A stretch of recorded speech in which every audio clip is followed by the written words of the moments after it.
السلام علیکم۔ ادبستان میں خوش آمدید۔ تو آئیے شروع کرتے ہیں ایک عجیب الخلقت افرید کی کہانی جو کہ سننے والوں کو خوف و ہراس سے روشناس کرا دے گی۔ مصنف بلقیس خان۔ موت کا قلعہ۔ سعید، اب آپ بھی بس کریں، روز روز لیٹ لاتے ہیں، میں انتظار کرتے ہوئے تھک جاتی ہوں۔ کیا کام واقعی زیادہ ہوتا ہے؟ بابر تمہارا انتظار کر کے سو جاتا ہے، صبح اتنی جلدی چلے جاتے ہیں کہ بابر سے بھی نہیں مل پاتے۔ فلک کے لہجے میں پھر وہی شکوہ تھا۔ میں مسکرانے لگتا۔ آپ مسکرا کر بات نہ ڈالیں، عمل بھی کبھی کبھار کر لیا کریں، ابھی تو رات کا 1 ہی بجا ہے۔ ہاں، اور اس وقت تک آدھی دنیا سو رہی ہوتی ہے، فلک نے کہا۔ اوکے بابا، کھانا نکالو، بہت بھوک لگی ہے، تم نے بھی نہیں کھایا ہوگا، سعید بولا۔ فلک کھانا میز پر لگانے لگی۔ میں نے کوٹ اتار دیا، ہاتھ منہ دھویا اور ٹیبل پر بیٹھ کر کھانا کھانے لگا۔ اللہ کا دیا سب کچھ ہے میرے پاس۔ فلک سے محبت اور زبردست رومانس کے بعد شادی ہوئی۔ ہمارے 4 سالہ بیٹا بابر میں ذہانت کوٹ کوٹ کر بھری ہوئی تھی۔ فلک 5 گانا نماز کی پابندی کرتی تھی، مجھے بھی اکثر تلقین کرتی رہتی تھی کہ نماز پڑھا کریں، مگر ہر بار اس کی بات میں ٹال دیا کرتا تھا۔ میں دفتر صبح جلدی چلا جاتا ہوں اور رات دیر سے آتا ہوں۔ بابا میرا انتظار کر کے سو جاتا ہے اور فلک انتظار کرتی رہتی ہے، اکثر مجھے نصیحت بھی کرتی ہے، نماز پڑھا کرو، اور میں ہنس کر کہتا ہوں، تم میرے لیے نماز پڑھ کر دعائیں مانگتی رہتی ہو، میرا اللہ تمہاری دعا کے بدلے میری مشکلات ختم کر دیتا ہے۔ یہ جھوٹ نہیں تھا۔ فلک آدھی آدھی رات تک جاگتی رہتی اور میرے لیے اللہ سے دعائیں مانگتی رہتی تھی۔ فلک اور بابر مجھے ایئرپورٹ چھوڑنے کے بعد چلے گئے۔ بابر کو میں نے ڈھیر سارا پیار کیا اور فلک کو اس کا خیال رکھنے کو کہا، حالانکہ وہ بابر کا خیال مجھ سے زیادہ رکھتی تھی۔ میں کاروبار کے سلسلے میں بیرون ملک جا رہا تھا۔ جہاز میں زیادہ تعداد غیر مسلم کی تھی۔ وہ پاکستان میں سیر و تفریح کرنے کے بعد واپس اپنے ملک جا رہے تھے۔ ایئرپورٹ پر بابر میرے گلے سے رکھ کر بولا، ابو جلدی آنا۔ میں نے بابر کو گود میں اٹھا کر فلک کے حوالے کیا، پھر بابر سے کہا، امی کا خیال رکھنا اور تنگ بھی نہیں کرنا۔ بابر نے اسبات میں سر ہلا دیا۔ جس دن میں شہر سے باہر جا رہا ہوتا، فلک میرے لیے خصوصی دعائیں کرواتی اور حفاظت کی حصار کی دعا پڑھ کر مجھ پر پھونک مار دیتی، اس لیے میرا سفر خیر و عافیت سے تمام ہو جاتا۔ کچھ دیر بعد جہاز پرواز کر گیا۔ کوئی 1.5 گھنٹہ گزرنے کے بعد میں نے جہاز کی کھڑکی سے باہر دیکھا۔ نیچے کی دنیا بہت چھوٹی نظر آ رہی تھی، مگر نیچے کوئی گھنا جنگل تھا۔ ہر چیز سرسبز و شاداب تھی، سب لوگ سکون سے بیٹھے تھے۔ جہاز ہزاروں فٹ کی بلندی پر محو پرواز تھا کہ اچانک اعلان ہوا، جہاز میں تکنیکی خرابی ہو گئی ہے، مسافر حضرات نہ گھبرائیں، ہم پوری کوشش کر رہے ہیں کہ خرابی پر قابو پا لیں۔ اعلان کے بعد مسافر پریشان ہو گئے، میرا سکون بھی غائب ہو گیا۔ کچھ ہی دیر کے بعد جہاز ہچکولے کھانے لگا، کمزور دل حضرات رونے لگے، غیر ملکی اپنے عقیدے کے مطابق خدا سے رحم مانگنے لگے، اور آج مجھے بری طرح سے اللہ یاد آیا۔ آپ سب سے گزارش ہے کہ گھبرائیں نہیں، اب ہم کوشش کر رہے ہیں کہ جہاز کو کسی مناسب جگہ پر لینڈ کروا دیں۔ کچھ دیر کے بعد جہاز میں ہلچل مچ گئی، بری طرح جہاز لہرانے لگا، مسافر ایک دوسرے پر گرنے لگے اور جہاز میں چیخ و پکار شروع ہو گئی۔ شدید افراتفری پھیل گئی تھی۔ جہاز ہمارے قابو سے باہر ہو گیا ہے اور اسے سنبھالنا ہمارے بس میں نہیں، اور جہاز تیزی سے زمین کی جانب جانے لگا۔ اعلان تھا یا خطرے کا الارم؟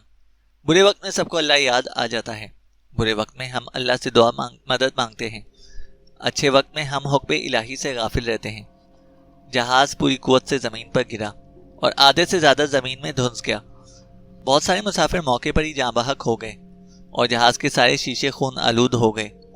میری جانب کا بھی شیشہ ٹوٹا تھا، میں خوش قسمتی سے ٹوٹے ہوئے شیشے سے باہر نکلا۔ میری تقلید میں کچھ اور مسافر بھی جہاز سے باہر نکلنے میں کامیاب ہو گئے۔ پھر ہم کچھ دور ہی گئے ہوں گے کہ جہاز دھماکے سے پھٹ گیا۔ جہاز کے ٹکڑے اور انسانی اعضاء اڑتے ہوئے ہم نے اپنی آنکھوں سے دیکھے۔ میں نے اپنی آنکھوں پر ہاتھ رکھ لیے، ہر طرف خون ہی خون تھا اور یہ بہت دل دہلا دینے والا منظر تھا۔ درختوں پر بھی انسانی اعضاء چمٹ گئے تھے۔ جہاز پر 150 افراد سوار تھے اور اب بمشکل مجھ سمیت 10 بچے تھے۔ ہمارا بچنا بھی ایک طرح سے معجزہ ہی تھا۔ ہم سب کھڑے کھڑے اپنے طریقے سے شکر ادا کر رہے تھے۔ ہمیں ایک ایئر ہوسٹس لڑکی بھی تھی، وہ بہت گھبرائی ہوئی تھی مگر زندہ بچ جانے پر اللہ کا شکر گزار تھی۔ باقی 5 غیر ملکی عیسائی تھے جو کہ تھوڑے فاصلے پر کھڑے غم سے نڈھال تھے۔ جنگل بہت گھنا تھا اور شدید سردی کا زور تھا۔ ہم لوگ گروپ کی صورت میں آگے بڑھے۔ پہلے ہم نے اپنا تعارف کروایا، تعارف سے ہمیں پتہ چلا کہ میں اور علیزہ مسلم ہیں، باقی 8 افراد غیر مہذب ہیں۔ عیسائیوں میں ایک لڑکی کرسٹینا بھی تھی، وہ کچھ زیادہ ہی ڈری ہوئی تھی۔ ہم سب محفوظ ٹھکانہ ڈھونڈنے کے لیے آگے بڑھنے لگے، مگر جنگل بہت گھنا اور لمبا تھا۔ رات کی وجہ سے اندھیرا بڑھ رہا تھا اور جنگل میں رات گزارنا موت کو دعوت دینے کے مترادف تھا۔ کچھ دیر کی تلاش کے بعد ہمیں غار نظر آیا۔ ہم اندھیرے غار میں گھس گئے اور غار کا دہانہ بڑے پتھروں سے بند کیا۔ باہر کی نسبت غار میں سردی نہ ہونے کے برابر تھی اور زمین بھی ہموار تھی۔ رات ہم نے غار میں بسر کی۔ البتہ جنگلی جانوروں کی آوازوں سے علیزہ اور کرسٹینا بری طرح سے خوفزدہ تھیں۔ صبح کے وقت جب ہم جہاز کی جگہ پر گئے تو وہاں پر لاتعداد مردار خور گدھ انسانی اعضا نوچ نوچ کر کھا رہے تھے۔ علیزہ یہ دیکھ کر خوف سے کانپ اٹھی۔ جنگل بے حد گھنا تھا اور سورج کی روشنی بالکل نیچے نہیں آ رہی تھی، اس لیے جنگل میں اندھیرا تھا۔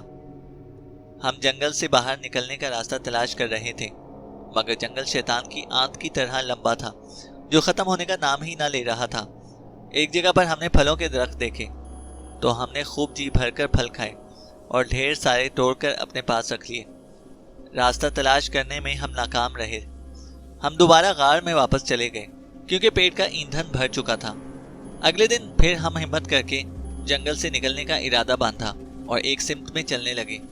میں بہت پریشان تھا، اگر مجھے کچھ ہو گیا تو بابر اور فلک کا کیا ہوگا؟ ہم شام تک ناک کی سیدھ میں چلتے رہے، مگر جنگل تھا کہ ختم نہیں ہو رہا تھا۔ اب واپس غار میں بھی نہیں جا سکتے تھے کیونکہ اندھیرے میں راستہ بھول جانے کا خطرہ تھا۔ ہم پریشانی سے آگے بڑھ رہے تھے کہ دور سے ہمیں دھوئیں کے مرغولے اٹھتے ہوئے دکھائی دیے۔ ہمارے چہروں پر سکون پھیل گیا، ہم خوش ہونے لگے اور خوشی سے اس کی جانب تیزی سے بڑھنے لگے۔ ہم بغیر کچھ سوچے سمجھے اسی سمت میں بڑھتے جا رہے تھے۔ قریب جانے پر معلوم ہوا کہ وہ ایک بڑا سا قلعہ تھا۔ ہماری خوشی کا کوئی ٹھکانہ نہ رہا۔ ہم قلعے کے دروازے پر پہنچ گئے۔ قلعے کے باہر 2 آدمی کھڑے تھے، وہ شکل سے خوفناک لگ رہے تھے۔ ان دونوں نے سفید رنگ کی چادریں اپنے ارد گرد باندھ رکھی تھیں۔ ان کے اوپری دھڑ ننگ دھڑنگ تھے اور جسم پر بے تحاشا بال تھے۔ ہمیں دیکھتے ہی انہوں نے قلعے کا بڑا سا دروازہ کھول دیا اور ہمیں قلعے میں جانے کا کہا۔ ہم قلعے کے اندر چلے گئے اور ہمارے اندر جاتے ہی دروازہ تیزی سے بند ہو گیا۔ قلعہ بہت وسیع رقبے پر پھیلا ہوا تھا اور دیواروں پر جگہ جگہ بھیانک صورتیں بنائی گئی تھیں۔ قلعے کی مختلف سمتوں میں سے سفید چادروں میں ملبوس 20 آدمی ہمارے سامنے آ گئے۔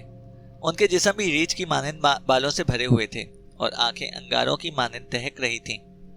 ان بھیانک صورت آدمیوں نے ہمیں گھیر لیا اور پھر ایک بڑے سے لوہے کے پنجرے میں ڈال دیا۔ اس سے پہلے کہ ہم میں سے کوئی کچھ کہتا، ان میں سے ایک آدمی بولا، کتنے عرصے بعد انسانی شکار ہاتھ آئے ہیں۔ صبح سورج دیوتا آئے گا، وہی ان کی زندگی کا فیصلہ کرے گا۔ علیزہ بری طرح سے رونے لگی۔ کرسٹینا بھی ڈر کے مارے اونچی آواز میں رو رہی تھی۔ کچھ دیر کے بعد ایک آدمی آیا، اس نے پنجرے کا تالا کھولا، پھر علیزہ اور کرسٹینا کو باہر نکلنے کا کہا۔ وہ دونوں باہر نکل گئیں تو ان کو علیحدہ علیحدہ پنجرے میں قید کر دیا گیا۔ وہ دونوں اب بھی رو رہی تھیں۔ صبح قلعے کا دروازہ زور و شور سے کھلا۔ تمام سفید چادر پہنے ہوئے سب کے سب ادب سے لائن میں کھڑے ہو گئے۔ کچھ دیر کے بعد ایک نوجوان دروازے سے اندر داخل ہوا۔ اسے کسی جانور کی کھال سے اپنی سطر پوشی کی تھی۔ وہ جوان تھا اور اس کی صحت قابل رشک تھی۔ صاف خوبصورت جسم، سلکی بال کندھوں پر جھول رہے تھے، چہرے کے نقوش لازوال تھے۔ ایک آدمی ہمارے پاس آیا اور ہمیں غصے سے کہا، کھڑے ہو جاؤ، ہمارا دیوتا آ رہا ہے۔ ہم بڑے پنجرے میں کھڑے ہو گئے۔ دیوتا ہمارے سامنے سے گزرا اور اس نے ہمیں ایک نظر دیکھا۔ اس کی سبز آنکھوں میں سحر سا چھپا ہوا تھا اور دوسری گہری نظر دیوتا نے کرسٹینا اور علیزہ پر ڈالی۔ دیوتا شان بے نیازی سے چلتا ہوا ایک بڑے تخت پر براجمان ہو گیا اور ایک ٹانگ دوسری ٹانگ پر رکھ دی۔ قلعے کے گیٹ کے باہر جو 2 آدمی کھڑے تھے وہ دیوتا کے دائیں بائیں کھڑے ہو گئے۔ سورج دیوتا نے پوچھا، یہ کون ہے؟ اشارہ ہماری طرف تھا۔ یہ ہمارے نئے مہمان ہیں اور اب آپ نے ان سب کی زندگی کا فیصلہ کرنا ہے۔ ہاں ہاں ہاں، ہمارا تو خوراک ہی انسانی خون اور گوشت ہے، ہم ان کی زندگی بخش نہیں سکتے۔ تم لوگ بھی کافی عرصے سے مردار جانوروں کے گوشت کھا کھا کر کمزور ہو گئے ہو، اب ان تگڑے انسانی جسموں کو مل کر کھائیں گے تو مزہ دوبالا ہو جائے گا۔ سورج دیوتا نے کہا، جاؤ ان میں سے 2 کو پنجرے سے باہر لے آؤ۔ سورج دیوتا کا غلام باہر آیا اور اس نے ہم میں سے 2 آدمیوں کو پکڑ کر باہر پھینک دیا۔ اس کا انداز ایسا تھا جیسے مرغیوں کو ڈالے سے نکال کر ذبح کرنے کے لیے پھینکا جاتا ہے۔ دونوں نے گڑ گڑانا شروع کر دیا۔ اسے ہمارے پاس لاؤ، دیوتا نے ایک کی سمت میں اشارہ کیا۔ وہ رام رام کر کے چلا رہا تھا۔ دو سفید چادر میں ملبوس بھیانک آدمیوں نے اس کو دائیں بائیں سے پکڑا اور دیوتا کے قدموں میں لٹا دیا۔ تیسرے آدمی نے پوری قوت سے ٹوکے سے ایک کا سر تن سے جدا کر دیا۔ دیوتا نے اس کا سر پکڑا اور اس کے ابلتے خون پر منہ رکھ دیا۔ دیوتا کے منہ پر خون لگ گیا تھا۔ اس کا چہرہ خون سے لال سرخ ہو گیا، جو کہ بہت بھیانک لگ رہا تھا۔ کچھ دیر اس شخص کا دھڑ تڑپتا رہا، پھر ساکت ہو گیا۔ دیوتا کے چیلوں نے باقی ایک کے ساتھ بھی یہی عمل کیا۔ دیوتا نے خون پینے کے بعد ان دونوں کے لاتعداد ٹکڑے کر دیے اور اپنے ہرکاروں کو حکم دیا کہ وہ ان ٹکڑوں پر جھپٹ پڑے۔ دیوتا کے چیلے انسانی ٹکڑوں پر کتوں کی طرح جھپٹ پڑے۔ ان کے منہ سے چپڑ چپڑ کی بھیانک آوازیں نکل رہی تھیں۔ کچھ دیر کے بعد وہاں صرف انسانی ہڈیاں رہ گئیں، جن میں گوشت نام کی کوئی چیز نہیں تھی۔ پھر دیوتا اٹھا اور تمام چیلے ادب سے لائن میں کھڑے ہو گئے۔ کرسٹینا اور الیزا یہ خونی مناظر دیکھ کر بے ہوش ہو چکی تھیں۔ دیوتا اپنے چیلوں سے مخاطب ہوا، باقی بچا ہوا دوپہر کو کھائیں گے، میں اب آرام کرنے جا رہا ہوں، مجھے کوئی تنگ نہ کرے۔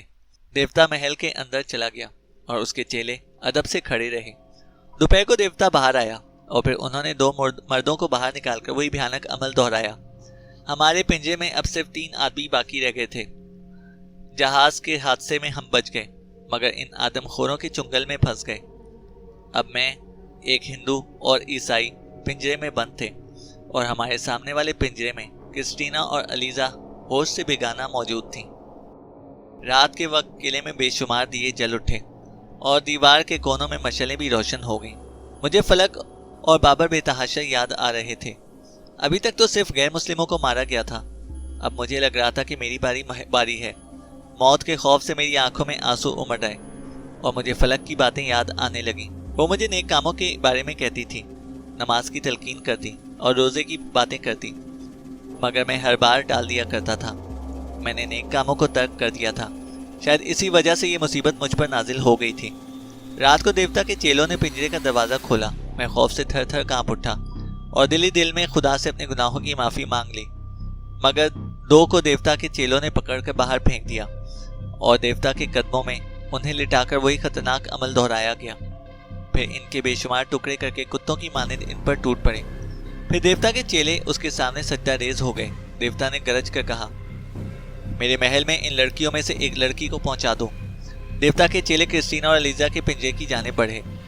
میں سوچ رہا تھا کہ الیزا کی خیر نہیں، کیونکہ وہ خوبصورتی کی شاہکار تھی، جبکہ کرسٹینا صرف نقوش کی اچھی تھی اور سانولی رنگت کی تھی۔ مگر میں حیرت زدہ رہ گیا جب چیلوں نے کرسٹینا کو پکڑ لیا اور چیختی چلاتی کرسٹینا کو محل کی جانب لے کر جانے لگے۔ کرسٹینا خود کو ان سے آزاد کرنے کی کوشش کرتی رہی، مگر ان کی گرفت بہت مضبوط تھی۔ ساری رات کرسٹینا کی چیخنے چلانے کی آوازیں آتی رہیں اور الیزا موہی منہ میں غالباً قرآنی آیات کا ورد کرتی رہی۔ میں بے بسی سے الیزا کو دیکھتا رہا۔ صبح کرسٹینا محل سے باہر پھینک دی گئی۔ اس کی برہنہ وجود سے جگہ جگہ خون کی باریک لکیریں بن کر سوکھ گئی تھیں۔ اس کی عزت بری طرح سے لوٹی گئی تھی۔ دیوتا نے اس پر ذرا بھی رحم نہیں کھایا تھا۔ محل سے اس کا وجود پھینک دینے کے بعد دیوتا کے چیلے خونی گدھوں کی طرح اس پر بری طرح سے ٹوٹ پڑے۔ انسانیت سوچ سلوک کرنے کے بعد دیوتا کے خونی ہرکاروں نے کرسٹینا کے جسم کے بے شمار ٹکڑے کیے اور ان کو کھا گئے۔ الیزا، تم کیا پڑھ رہی ہو؟ میں نے پوچھا۔ میں مشکل سے نکلنے کی دعائیں پڑھ رہی ہوں۔ یہ خوفناک موت کا قلعہ ہے اور دیوتا انسانوں پر رحم نہیں کرتا۔ سعید، تم نے نوٹ کیا کہ ہم دونوں مسلمان ہیں اور ابھی تک ہمارے لیے ان لوگوں نے کوئی فیصلہ نہیں کیا، ورنہ جہاں اتنے لوگ لقمہ اجل بن گئے، مگر کچھ تو ہے کہ یہ لوگ ہم سے دور ہیں، اور مجھے وجہ سمجھ آ گئی ہے۔ میں نے قرآنی آیات پڑھ کر اپنے گرد حصار قائم کر لیا ہے۔ میں اب یہی حصار تمہارے ارد گرد قائم کروں گی۔ تمہارا بہت بہت شکریہ الیزا، اللہ کرے کہ ہم ان سے محفوظ رہیں۔ میں نے کہا، یہ قلعہ موت کا قلعہ ہے۔ دیوتا اور اس کے خونی ہکارے ہر اس انسان کا یہ حشر کرتے ہیں جو غلطی سے موت کے قلعے میں آ جاتے ہیں۔ یہاں آنے والوں کے لیے صرف موت ہوتی ہے۔ تھوڑی دیر کے بعد سورج دیوتا اور اس کے ہکارے قلعے سے باہر چلے گئے۔ قلعے میں موت کا سناٹا پھیل گیا۔ شام تک وہ لوگ نہیں آئے۔ پھر رات ہو گئی۔ نیند کی آغوش میں ہم گم ہو گئے۔ صبح ہماری آنکھ جلدی کھل گئی۔ الیزا پہلے سے جاگی ہوئی تھی اور خوف سے کانپ رہی تھی۔ میں نے ادھر ادھر دیکھا، مگر قلعہ موت کی خاموشی کی طرح خالی تھا۔ کیا بات ہے الیزا، کیوں خوف زدہ ہو؟ سعید، رات کو میں نے خواب دیکھا، دیوتا یہاں برسوں سے حکمرانی کر رہا ہے، یہ بہت زیادہ پراسرار قوتوں کا مالک ہے، دیوتا کا اصلی روپ بہت بھیانک ہے۔ خواب میں نے اس کا بھیانک چہرہ بھی دیکھا تو کانپ اٹھی۔ تم یقین کرو، اگر کوئی نرم دل انسان اس کا وہ روپ دیکھ لے تو خوف سے اس کا دل پھٹ جائے۔ کوئی بہت نیک دل انسان دن رات تمہارے لیے دعائیں مانگ رہا ہے، تم کسی کی دعا کے حصار میں ہو۔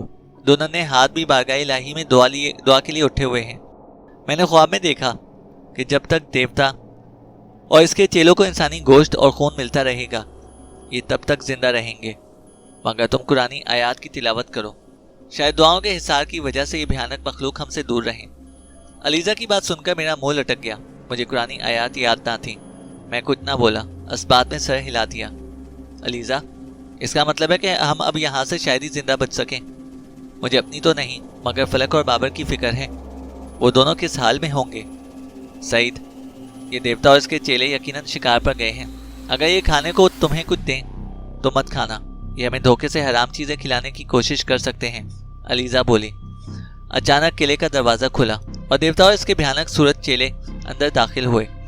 دیوتا تخت پر بیٹھ گیا اور میری طرف اشارہ کر کے بولا، میں کب سے بھوکا ہوں، اس شخص کو میرے پاس لاؤ اور اس لڑکی کو رات کو میرے کمرے میں پہنچا دینا۔ دیوتا، ہم جب ان دونوں کے قریب جاتے ہیں تو ہمیں تپش محسوس ہوتی ہے، ہم ان کو ہاتھ نہیں لگا سکتے، ایک چیلا بولا۔ تم لوگ بے فکر رہو، میں ایک ایسا عمل کروں گا کہ ان دونوں پر سے وہ انجانا عمل کا اثر ختم ہو جائے گا، پھر میں دیکھوں گا کہ ان کو ہماری خوراک بننے سے کون سا عمل روکتا ہے۔ دنیا کی کوئی طاقت ہماری رکاوٹ نہیں بنے گی، کیونکہ دنیا کی سب سے بڑی طاقت تو ہم خود ہیں۔ دنیا کی ساری طاقتیں ہمارے آگے بے بس ہو جاتی ہیں۔ بس میں اپنا عمل آج ہی شروع کرتا ہوں تاکہ جلد ان کو خوراک بناؤں۔ دیوتا نے قہر و غضب سے ہماری جانب دیکھا۔ سورج دیوتا کی جے ہو، اس کے چیلے نعرے لگانے لگے۔ پھر دیوتا اور اس کے چیلے قلعے سے باہر چلے گئے۔ رات کو میری آنکھ کھل گئی۔ آج قلعے میں گھپ اندھیرا تھا، دیے آج نہیں جلائے گئے تھے، مجھے کچھ نظر نہیں آ رہا تھا۔ علیزہ اونچی آواز میں قرآنی آیات تلاوت کر رہی تھی۔ میں کروٹ پر کروٹ بدلنے لگا۔ نیند مجھ سے کوسوں دور تھی، نہ جانے رات کے کس پہر میری آنکھ لگ گئی۔ خواب میں مجھے فلک نظر آئی۔ سعید، آپ کہاں ہیں؟ کتنے دن ہو گئے ہیں آپ گھر نہیں آئے؟ بابر ہر روز مجھ سے آپ کے بارے میں پوچھتا ہے، رو رو کر بیمار ہو گیا ہے، جلدی سے گھر آ جائیں، ہم بہت پریشان ہیں۔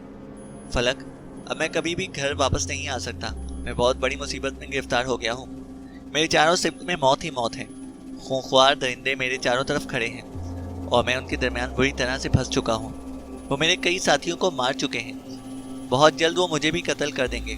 اب تو میرا انتظار نہ کرو، اپنا اور بابر کا بہت بہت خیال رکھنا۔ آپ فکر نہ کریں سعید، آپ بس کثرت سے اللہ کو یاد کریں اور اللہ سے اپنے گناہوں کی معافی مانگیں۔ آپ دعا کریں، اللہ ضرور آپ کی مدد کرے گا، اور یہ آیت یاد کریں اور اسے کثرت سے پڑھیں۔ کوئی درندہ، کوئی بلا آپ تک نہیں پہنچ سکے گی، اور جلدی سے گھر آ جائیں۔ بابر بہت پریشان ہے، وہ آپ کو بہت یاد کرتا ہے۔ میری آنکھ کھل گئی، صبح ہونے والی تھی۔ وہ آیت جو فلک نے مجھے خواب میں بتائی مجھے اب تک یاد تھی۔ میں نے اللہ کا شکر ادا کیا اور رو رو کر اللہ سے اپنے خطاؤں اور گناہوں کی معافی مانگی۔ میں نے وہ آیت علیزہ کو بتائی تو وہ خوشی سے اچھل پڑی۔ سعید، خدا اپنے بندوں کی مشکل وقت میں مدد ضرور کرتا ہے، یہ آیت ہمارے لیے اندھیروں میں روشنی کی کرن ہے۔ وہ آیت علیزہ نے بھی یاد کر لی۔ اب ہم دونوں بلند آواز میں آیت کا ورد کرنے لگے۔ قلعے کا دروازہ کھل گیا اور دیوتا کے چیلے اندر داخل ہو گئے۔ ہم دونوں خاموش ہو گئے۔ آج وہ بہت خوش لگ رہے تھے۔ ایک چیلا میری طرف آیا اور تالا کھول کر مجھے باہر نکال لیا۔ دوسرے چیلے نے مجھے پکڑ لیا اور دیوتا کے تخت کی جانب لے کر گیا۔ مجھے نیچے لٹا دیا اور میں بلند آواز سے آیت پڑھنے لگا۔ ایک چیلے کے ہاتھ میں لمبا چھرا تھا، وہ اس نے ہوا میں بلند کیا اور میں نے آیات پڑھ کر اس پر پھونک ماری تو اس کے ہاتھ سے چھرا گر گیا اور اسے آگ لگ گئی۔ اس کو آگ لگتے ہی میں اسپرنگ کی طرح اچھل پڑا اور چھرا اٹھا لیا۔ اپنے ساتھی کو آگ میں جلتا دیکھ کر دوسرے درندے میری جانب تیزی سے بڑھے اور میں بلند آواز سے آیات پڑھ کر ان پر پھونک مارتا رہا۔ جو میرے قریب آتا وہ آگ کے شعلوں میں گر جاتا اور راکھ کے ڈھیر میں تبدیل ہو جاتا۔ ان درندوں کو جلتے دیکھ کر علیزہ بہت خوش ہو رہی تھی اور دیکھتے ہی دیکھتے دیوتا کے تمام چیلے راکھ کے ڈھیر میں بدل گئے۔ میں نے علیزہ کے پنجرے کا تالا کھولا اور اسے باہر نکالا۔ سعید، ہمیں یہاں سے بھاگ جانا چاہیے، اس سے پہلے کہ دیوتا آ جائے وہ ہمیں زندہ نہیں چھوڑے گا۔